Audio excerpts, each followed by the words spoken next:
Portraits of Jesus, February 18. Today's title, The Chosen Servant. Or text for meditation, Here is my servant, whom I uphold, my chosen one in whom I delight.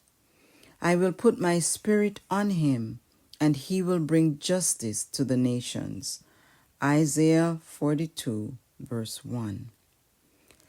This is the portrait of the gospel prophet concerning Christ, the servant Messiah.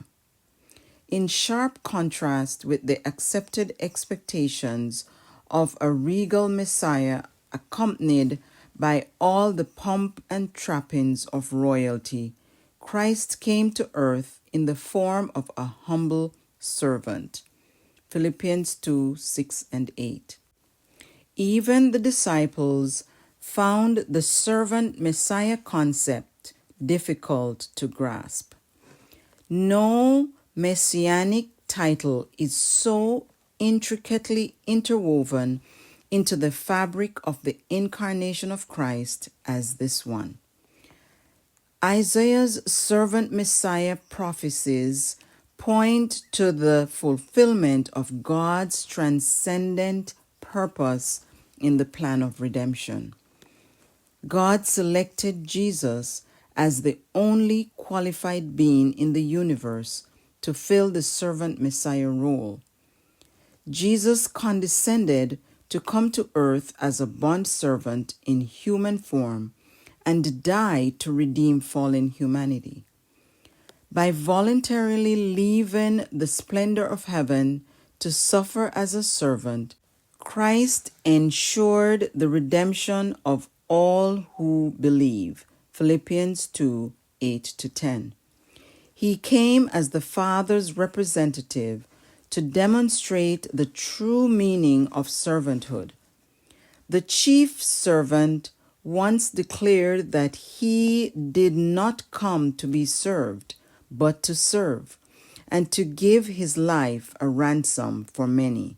Matthew 20:28. The principle of self-sacrifice was demonstrated at the Last Supper by the institution of the basin and the towel. See John 13, 5-12. It was exemplified in his selfless ministry of service and finally in his death on the cross. Of Christ's servanthood, we read in the book Testimonies for the Church, Volume 3, page 566, and I quote, "He left the royal courts and condescended to clothe his divinity with humanity, that by his condescension and his example of self-sacrifice, he might teach us how we may become elevated to the position of sons and daughters of the royal family, children of the heavenly King." End quote. My prayer today, Lord, while I may not fully comprehend the depth of Christ's servanthood, help me to be more like him. Amen. Join us tomorrow for another title of Jesus.